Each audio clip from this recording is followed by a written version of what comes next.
ያ አዩሃል ለዚነ አመኑ እናንተ ያመናችሁ ሰዎች ሆይ አላህ Subhanahu Wa Ta'ala መጽሐፉን አውርዷል ብቻ አይደለም ብለን ማመን ያለብን በመጽሐፎች ማመን ሲባል አላህ መጽሐፎችን አውርዷል አለቀ እንታ ይሄ አይደለም ሙሳ አላህን አናገረው አላህ ይናገራል አይባልም አላህ ይናገራል ካለ እንዲህ ነው የሚል ያመጣሉ ይሄ አይሁዶች ናቸው መጀመሪያ ይሄንን በላ ያመጡት እዚህ ምድር ላይ እንደምሳሌኛ ዛሬ ክርስቲያኖች እጅ ባለው ኢንጂል ወይ ባይሁዶች እጅ ባለው ተውራት ማመን ግዴታ አይደለም እነዚህ እኮ ፋሲቆች ማለት እነሱ ናቸው ይላል አመለካከቶቻቸው የተለያየ ነው ለምን ነው ከተባለ የሰው ልጅ አስተሳሰብ ስለገባባቸው ከሱ በፊት ያለውን ተውራትን እውነተኛ ነው ብሎ የሚያረጋግጥ ሲሆን والقرآن مصدق لجميع الكتب السماوية قال إني لكم نذير مبين إني كل الناس أستنكاكي إيانا الإيمان إيمان مالت أن تؤمن بالله وملائكته وكتبه ورسله واليوم الآخر وبالقدر خيره وشره بلون ومن أحسن قولا ممن دعا إلى الله وعمل صالحا وقال إنني من المسلمين دعوة الأنبياء የነቢያት ጥሪ በሁሉም ቦታ ጊዜና ሁኔታ بسم الله الرحمن الرحيم الحمد لله رب العالمين إن الحمد لله نحمده ونستعينه ونستغفره ونعوذ بالله من شرور أنفسنا ومن سيئات أعمالنا من يهده الله فلا مضل له ومن يضلل فلا هادي له وأشهد أن لا إله إلا الله وحده لا شريك له وأشهد أن محمدا عبده ورسوله أما بعد فإن أصدق الحديث كتاب الله وخير الهدي هدي محمد صلى الله عليه وسلم وشر الأمور محدثاتها وكل محدثة بدعة وكل بدعة ضلالة وكل ضلالة في النار إن شاء الله زاري بالله سبحانه وتعالى فقاد ባለፈው የጀመርነው ፕሮግራማችንን እንቀጥላለን እሱም ስለ አርካኑል ኢማን ስለ ኢማን መሰረቶች ማለትም የስድስቱ የኢማን መሰረቶችን በዝርዝር እያየን ነው ያለነው ከነዛው ዛሬ ሶስተኛውን ነው የምናየው አልኢማኑ ቢልኩቱቢ ሰማዊያ ከሰማይ በወረዱ መጽሐፎች ማመን አላህ Subhanahu Wa Ta'ala መጽሐፎችን በተለያየ ጊዜ አውርዷል ልክ ነብያቶችን እንደላከ ሁሉ ማለት ነው እና በእነዚህ በመጽሐፎች ከሰማይ ከአላህ Subhanahu Wa Ta'ala ዘንድ እንደመጡ ማመን ግዴታ ነው እና እሱን በተመለከተ ዛሬ እናያለን እንግዲህ አልኢማን ከሰማይ በወረዱ መጽሐፎች ማመን ከእስልምና መሰረቶች አንደኛውና ዋነኛው ነው ለዚህም አላህ Subhanahu Wa Ta'ala ይላል ያ አዩሃል ለዚነ አመኑ እናንተ ያመናችሁ ሰዎች ሆይ አሚኑ ቢላሂ በአላህ እመኑ ወረሱሊሂ በመለክተኛውም እመኑ ይላል እንግዲህ በአላህ Subhanahu Wa Ta'ala አምኑ በመለክተኛ ከካደ አንድ ሰው ሙስሊም እንደማይባል ሁሉ ወልኪታብ الذي نزل على رسوله በዛም አላህ በመለክተኛው ላይ ባወረደው መጽሐፍ እመኑ ይላል ወልኪታብ الذي በዛም መጽሐፍ እመኑ نزل على رسوله እንግዲህ በመለክተኛው ላይ ባወረደው በቁርአን እመኑ ይላል አላህ ወልኪታብ الذي انزل من قبل ከቁርአን በፊትም በወረዱት መጽሐፍ እመኑ በተውራት በኢንጂል በዘቡር كذلك صحف موسى وابراهيم በእነዚህም እመኑ ይላል አላህ Subhanahu Wa Ta'ala ومن يكفر بالله بالله የካደ وملائكته በመላእክቶችም የካደ وكتبه በመጽሐፎቹም አላህ ባወረዳቸው መጽሐፎች ትክክል አይደሉም ከአላህ ዘንድ አልመጡም ውስጣቸው ችግር አለባቸው ከአላህ ዘንድ ሲመጡ ሰው ልጅ ዘንድ ሳይደርሱ በፊት ችግር አለባቸው ብሎ የካደ ሰው ወሩሱሊ በመለክተኞችም የካደ ወልየውሚል አኺር የመጨረሻውም ቀን የሚባል ዓለም እንዳለ በዚህም የካደ ሰው ይላል አላህ فقد ضل በርግጥ ጠፍቷል ጠሟል ضلالا بعيدا ሩቅ የሆነ መጥመምን ጠሟል ወይ ሩቅ የሆነ መጥፋትን ጠፍቷል መመለሻው ሩቅ የሆነን ይላል እንግዲህ አላህ በእኔ እመኑ በመለክተኞችም እመኑ ታለ በኋላ ምንድነው አለው ሶስተኛ ላይ ያስቀመጠው በመጽሐፎችም እኔም ባወረድኳቸው መጽሐፎች እመኑ በእኔ ክዳችሁ በእኔ አምናችሁ በመለክተኞች አምናችሁ እኔ ባወረድኩት መጽሐፍ ከካዳችሁ በእኔ እንደካዳችሁ ነው የሚቆጠረው ስላለ በእነዚህ በመጽሐፎች ማመን ከአላህ Subhanahu Wa Ta'ala ዘንድ እንደመጡ ማመን ግዴታ ነው አላህ በጣም ብዙ ቁጥር ስፍር የሌላቸው መጽሐፎችን ያወረደው ለኛ ከነዛው የተወሰኑ ተነግሮናል እንጂ ቁጥራቸውን አናቃቸውም ቁጥራቸው የተነገረንን በስማቸው ማወቅ ግዴታ ይሆንብናል ግን በስማቸው ያልተነገረንን ደግሞ አላህ ሌሎችንም መጽሐፎች አውርዷል ብለን እናምናለን ማለት ነው። ነብዩ አለይሂ ሰላቱ ወሰላም በመጽሐፎች እንድናምን ነግረውናል። እንደ ነብዩ አለይሂ ሰላቱ ወሰላም ጅብሪል ሷሃቦች ጋር ቁጭ ብለው እንዳለ ጅብሪል መጣና ያ ሙሐመድ አንተ ሙሐመድ ሆይ አላቸው አኽቢርኒ አኒል ኢማን ስለ ኢማን ንገረኝ እስኪ ሲባሉ ቃለ አልኢማኑ ኢማን ማለት አንቱ ሚነ ቢላሂ ወመላኢከቲ ወኩቱቢ ወሩሱሊ ወልየውሚል አኺር ወቢልቀደሪ ኸይሪሂ ወሸሪሂ ብለዋል።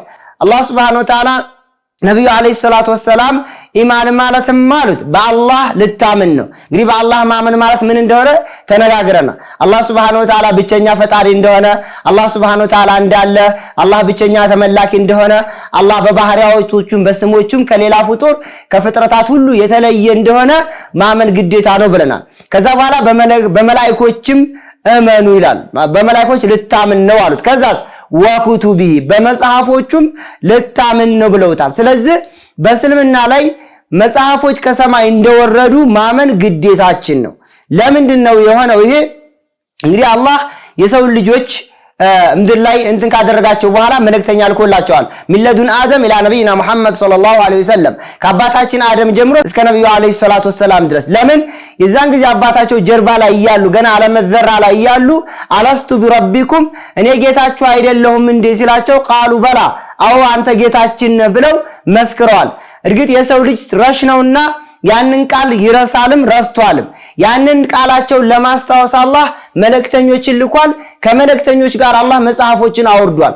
ይሄ መጽሐፎች ደግሞ ከሱ ዘንድ እንደመጡ ማመን ግዴታ ይሆንብናል ማለት ነው። እንግዲህ በመጽሐፎች ማመን ማለት በውስጡ ብዙ ነገሮችን ይዛል።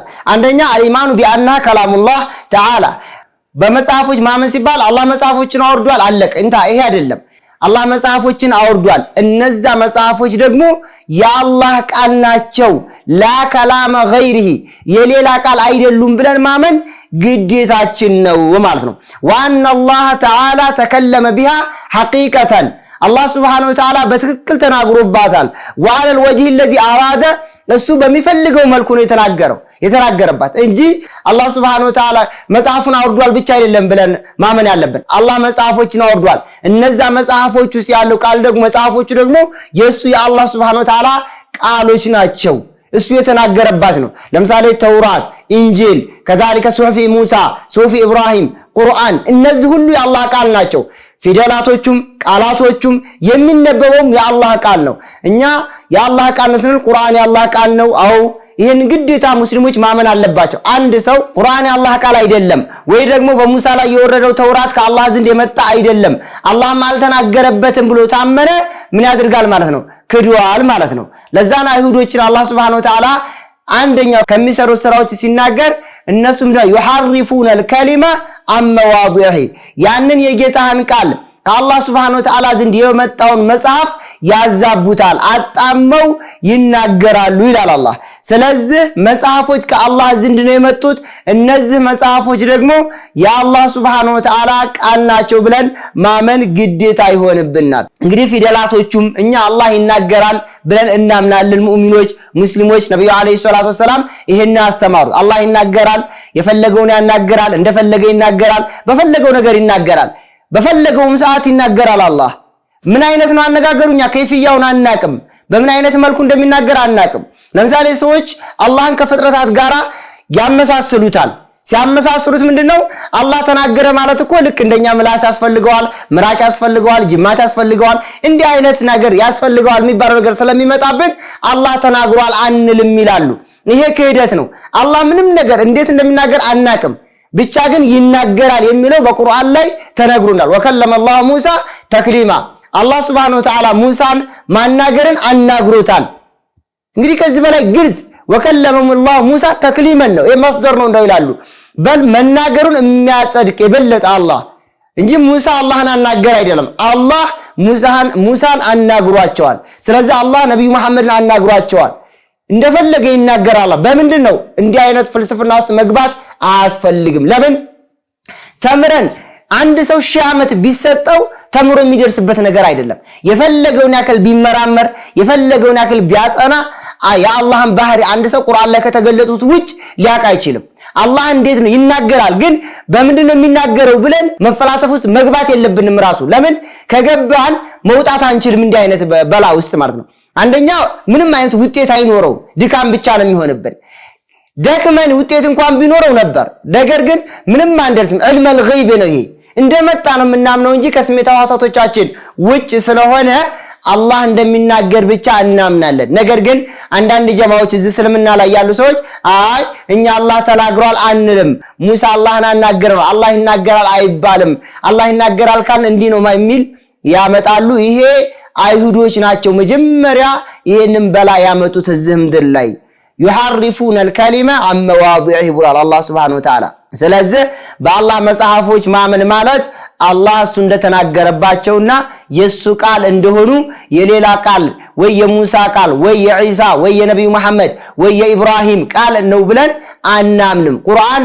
የአላህ ቃል ነው አላህ ተናግሮበታል ተውራት የአላህ ቃል ነው ከአላህ ዘንድ ነው የመጣው ኢንጂልም የአላህ ቃል ነው ከአላህ ዘንድ ነው የመጣው እንግዲህ እነዚህ ሁሉ ሰዎች አበላሽተዋቸው ነው እንጂ ከአላህ Subhanahu Wa Ta'ala ዘንድ ነው የመጣው ቁርአን ግን አልተበላሸም እስከ ቂያማ ድረስ በዚሁ ይቀጥላል ምንም ሳይበላሽም እና نحن نزلنا الذكر وإنا له لحافظون الله እኛ ቁርአንን እኛ ነን ያወረድነው እኛው እንጠብቀዋለን ወደ መሬት እንዳወረድነው ሁሉ ይላል ስለዚህ ቁርአንም ሌሎች መጽሐፎች የአላህ ቃል እንደሆኑ ማመን ግዴታ ይሆንብናል ሁለተኛ መጽሐፎች ከአላህ ዘንድ ነው የመጡት ብለን ስናምን ምን አልኢማኑ ቢአንሁ ካነ ዋጅበን على الامم الذين نزلت عليهم تلك الكتب الانقياد لها እንግዲህ ከኛ በፊት የነበሩትም ህዝቦች ይሁን አሁን በእኛም ጊዜ ለነዚህ ለመጽሐፎች ለምሳሌ እኛ ለቁርአን ታዛዥ ቁርአን የሚለው ነገር መተግበር ቁርአን ያዘዘን ነገር መስራት ግዴታ እንደሚሆንብን ሁሉ ከዚህ በፊት የነበሩትም ትውልዶች ምሳሌ በሙሳ ጊዜ የነበሩ ሰዎች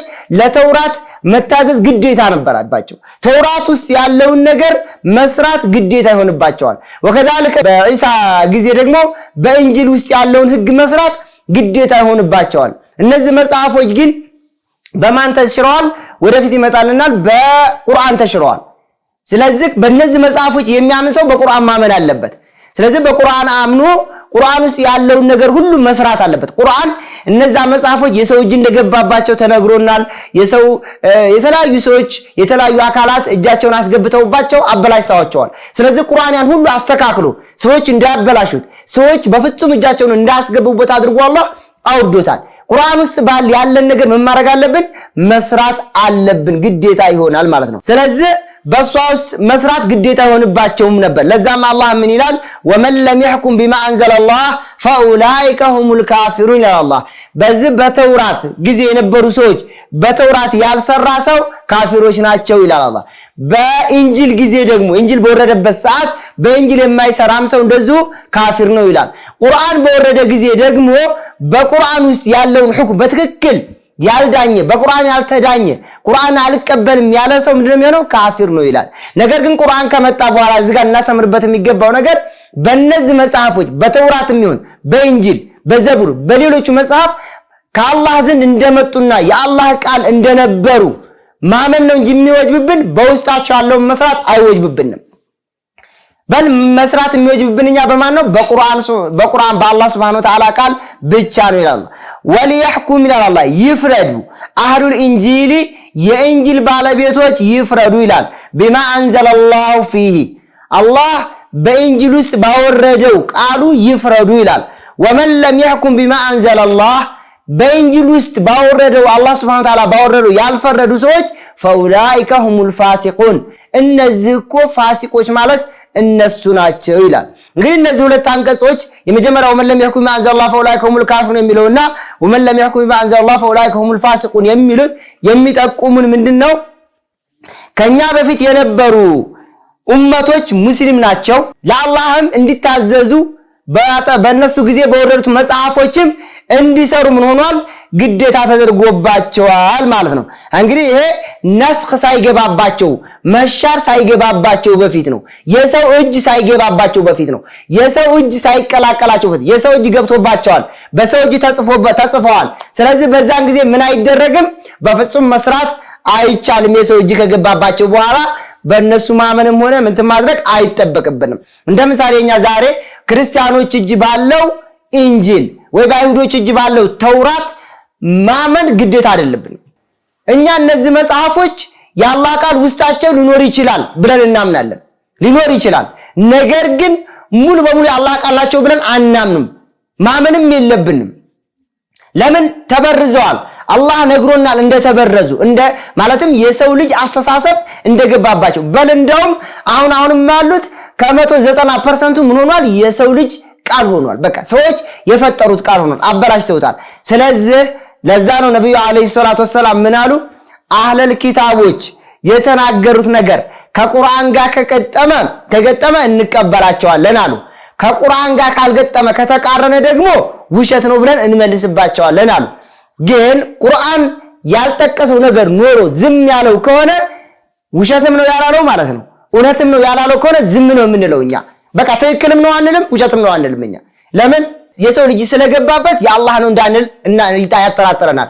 አስላቸው ደግሞ የአላህ ቃል ስለነበረ የአላህ አይደለም እንዳንልም እና የአላህን ቃልም እንዳናስተባብል ስለሚያስፈራ ምን ማድረግ አለብን? ዝም ነው ማለት ያለብን ብለውናል ነብዩ አለይሂ ሰላቱ ወሰለም።